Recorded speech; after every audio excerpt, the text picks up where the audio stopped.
step back. Don't throw punches down the back of the head, and you protect yourselves at all times, okay?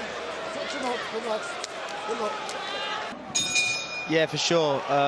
We saw that with the Anthony Joshua fight before. And as you said, I'm sure it's something that Joe is prepared for. Taller, you can see. Reach advantage, not as much as you might imagine. Both of them looking in superb shape. Started as an amateur when he was 22 years old, having been a decent schoolboy rugby player, a good athlete.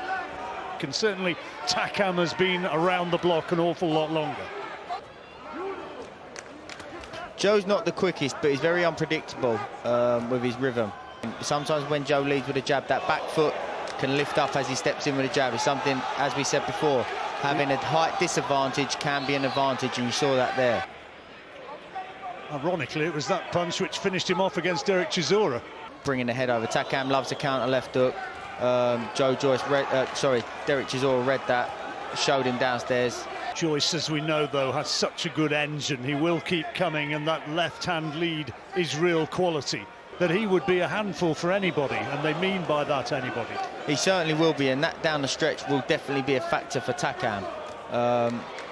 Well, Takam's landed a couple of those punches, but for the most part, this opening round, which hasn't begun too dynamically, has been dominated by the left-hand lead of Joyce. That's, I think, the third time that he's landed with that sneak right hand over the top that Ben's been talking about. And another one, maybe just a few too many of those. There's another. Takam lands yet again in the closing seconds of the opening round. Well, we said that that was the danger punch from Takam, and he landed enough to certainly make it an argument that he might have won that opening round.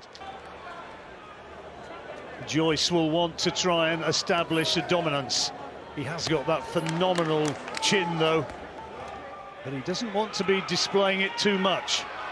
Early stages as well. Sometimes it's safer to shoot and smother, and especially Joe being such a big guy and being able to tower over Takam. It was a tactic that Klitschko often used. You know, sometimes get your shot off.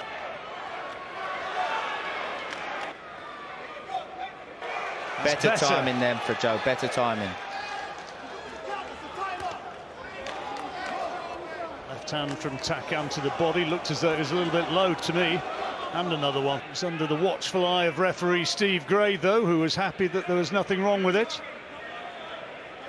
A little bit methodical with that lead hand at the minute, Joe. Would like to see him feint a little bit more.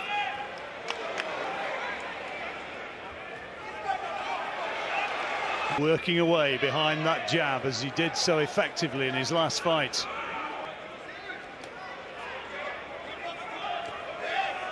Good body shots from Takam.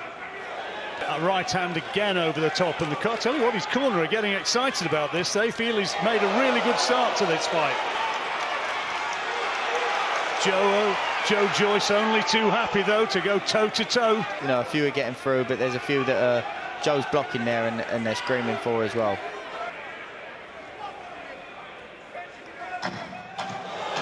A few oohs and ahs from the crowd as Takam lands a couple of those big right hands over the top, and another.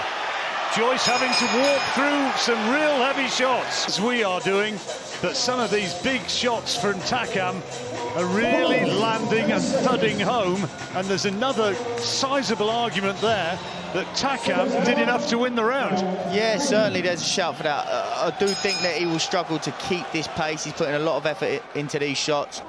Joe's taller and longer. He could potentially bend his back knee, sit his weight back a little bit, take away the height difference, but still keep the reach and length.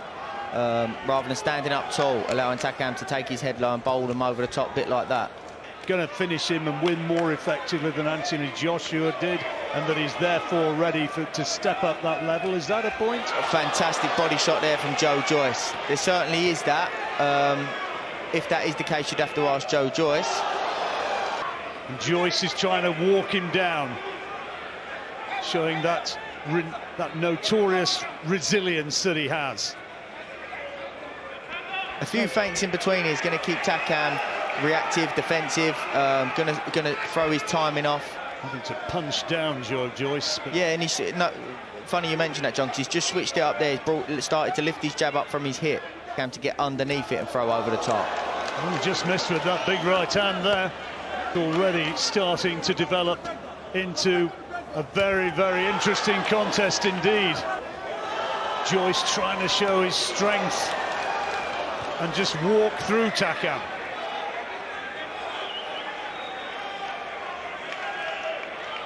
Maybe Takam's work rate just dropping a little bit in this third. Yeah, and I do think that will happen, but as I say, you don't want to keep taking these shots along the way.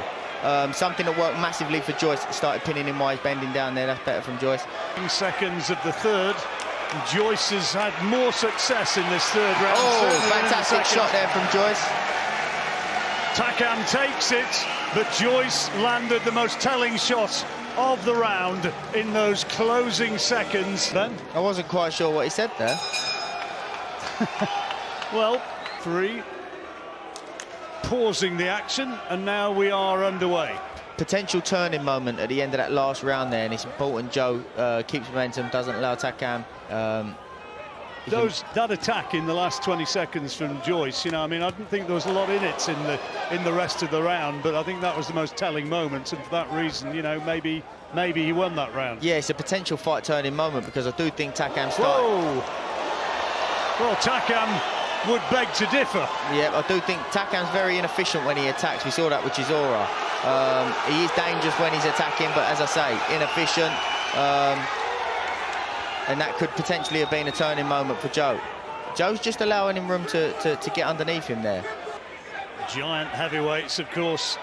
Well, they've always been big heavyweights, but there have been some tremendous guys who've been 6 foot and thereabouts. You think of Mike Tyson, of course, Evander Holyfield, going back, Rocky Marciano. You don't have to be a huge man to be an effective heavyweight. But Joe shouldn't be allowing Takam to sit on his chest and push him back in that way, using his physical size. It's a body shot, good right hand from Joyce.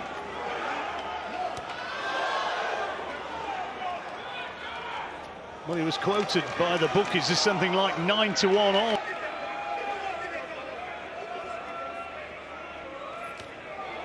Takam with that overhand right once more. Good body shot from Joe Joyce there. Especially when he's exerted a lot of energy, it's going to help drain Takam. Well, he and his trainers will have studied previous Takam fights long and hard, I'm sure. Takam winding up that big right hand again and again.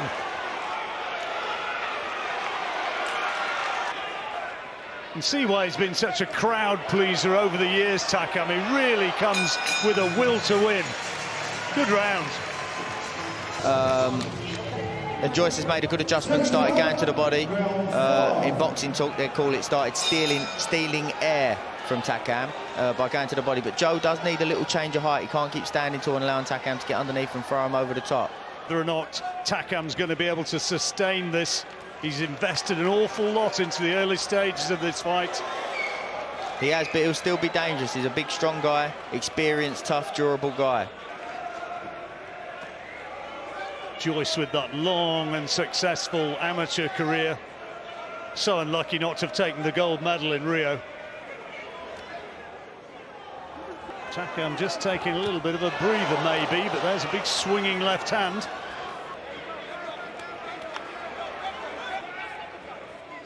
And he just responded by saying, I am going to be a big, big test.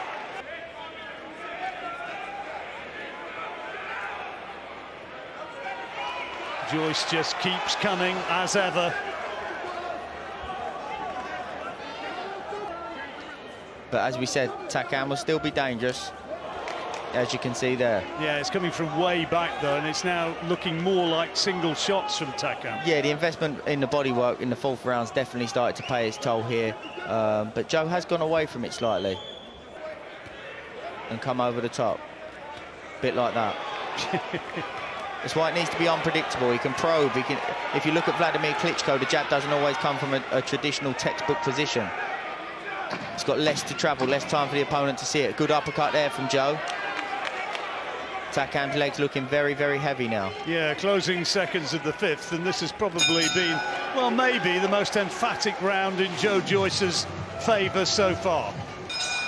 Sorry, Dwight, if you're watching. I tell you what, Joe would have been careful. Oh, fantastic left hook from Joe there. He's going to jump all over him now. He's got him going. Just needs to be careful still, don't want to burn himself out. He thinks he can take him here. Just needs to be careful. Takam can bowl one over. Takam, has he regrouped?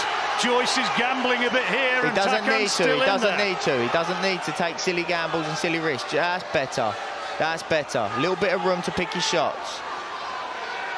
That's much better from Joe.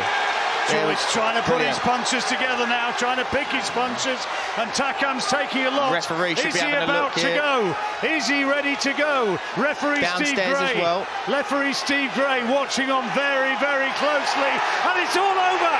It's all over. Joe Joyce gets the win he wants in the 6th round, and when he got him going, my word, he didn't let him off the hook. Great finish.